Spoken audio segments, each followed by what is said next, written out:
Heard me talk about how theological religions have every incentive to push their God completely out of the natural realm with nothing in common. Now, these supernatural gods are intelligently designed to be, in a way, utterly resistant. They're compatible with all available evidence. They're outside the universe, right? Science can't directly disprove them.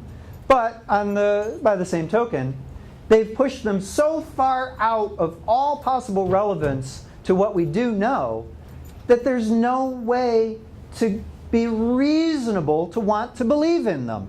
They end up being complete mysteries. If you try to use such a supernatural God as an explanation for anything, you run into all sorts of unscientific and irrational problems, even coming up with something that could sound like an explanation.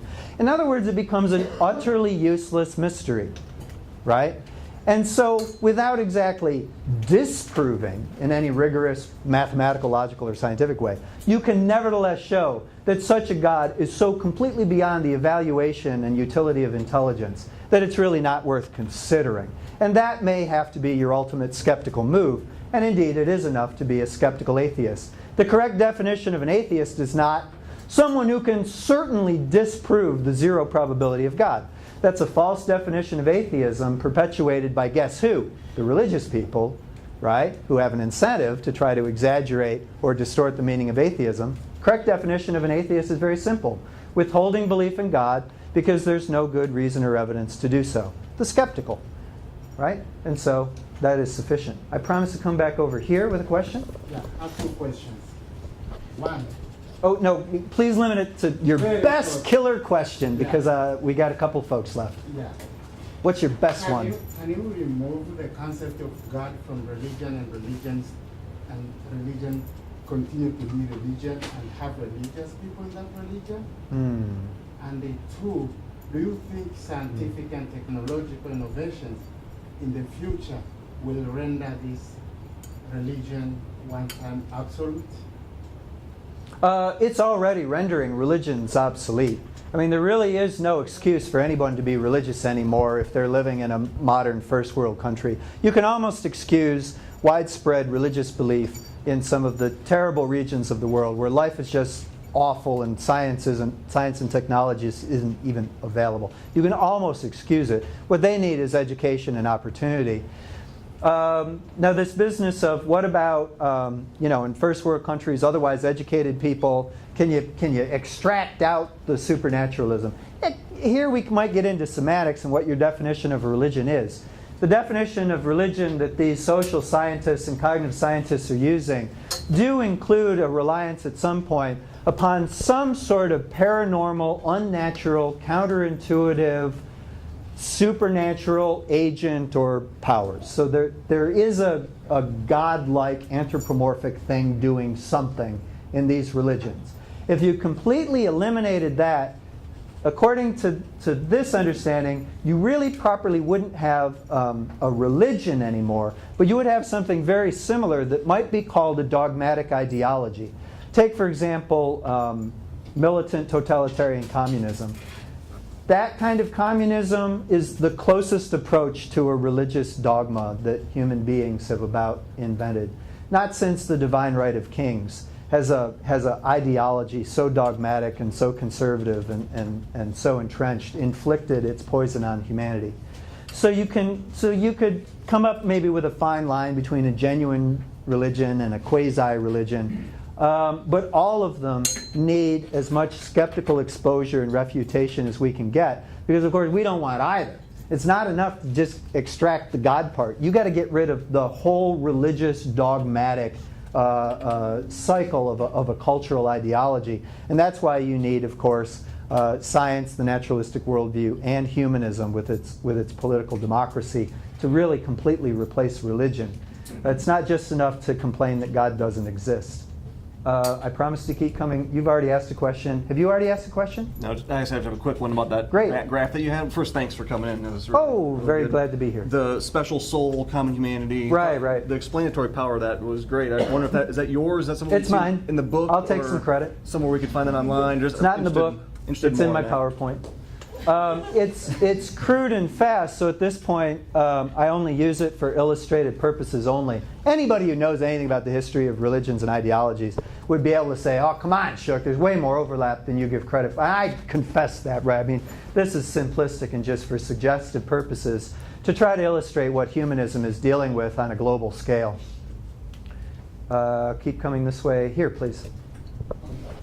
So I'm curious about, I guess, the social context of the ultimate goal, getting people to transition to humanism. Right. Do you feel that certain things would have to change before masses as a whole could switch over namely, maybe there are more immediate problems, maybe it's not necessarily the time for them to have that. I guess I'm thinking analogously, like when Lenin was like, well, let's have communism now, when it wasn't necessarily the way, there wasn't the social context and reasons for it to be able to happen at that point in time. Humanism, precisely because it takes a scientific and evolutionary understanding of how culture works, can't be the sort of ideology that says, we need to impose this everybody in the same way absolutely on the planet. Right? You can see how that's in tension with what I've already been saying about humanism. Right.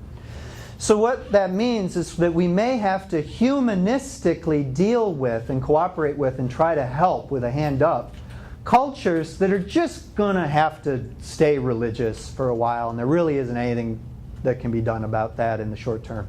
We can rant and complain about how stupid and ignorant and delusional people in poor countries are about their religious belief. But that's just to take a short-sighted view. Yeah, we can complain all we want, but that's not necessarily a positive hand up and a handout. We need to show other countries the power of respecting human rights. We need to show other countries the economic benefits of capitalism. We need to show other countries how democracy really can work, and we have to take an evolutionary standpoint. We just can't simply blankly cookie-cutter impose our current worldview on them and expect just blank, blind imitation. Besides, what would that teach them? That would teach them that their first world capitalist overlords expect absolute obedience and immediate conversion to their mindset with so much as a howdy-do. What kind of example is that? You can't achieve democratic goals using undemocratic methods. This is the lesson of Gandhi. This is the lesson of Martin Luther King. This is the lesson of many of the great social reformers, religious and non-religious. If we're going to offer humanism as a persuasive means up and out, we've got to behave as humanists ourselves and sometimes use aid and political support instead of just bombs. Have you already asked a question? I said something, but I didn't. You said something? I'm going to keep moving on to somebody brand new who hasn't had a question. Fabulous, please.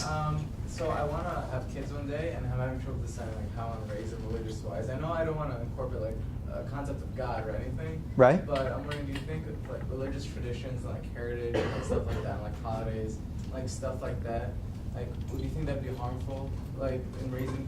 Could be. It could be. If you truly want to raise secular children, again, social scientists, educators, and psychologists have been offering all sorts of ways of instilling perfectly sound humanist and secular values into children using the same techniques all parents have forever used. Good examples, some stern warnings, and the occasional operant conditioning, as they say in psychology, right? So what that means is that you can read folks, for example, I don't have time to mention too much, but I recommend Dale McGowan, right? Parenting Beyond Belief. He has a website. Excellent ways of raising kids that are good without God, without having to resort to any education in any religious tradition. Now, I'm not the sort of person who says, don't ever let your children ever hear a religious idea. I mean, some acquaintance is going to be acquired by kids eventually through friends, neighbors, other family members, school, and so forth. Be ready to talk to your kids about it. The next best thing you can do for your kids is to say, why, yes, there are many, many religions, and guess what? In the adult world, reasonable people disagree. And that will at least turn them into relativists about religion. They'll realize that adults don't have the answers, therefore they won't go looking for absolute answers. And you will raise a child that's capable of hopefully thinking for themselves about these matters, should they ever get curious. Have we perhaps run out of time? I think we have. Thank you very much for great questions. Great questions.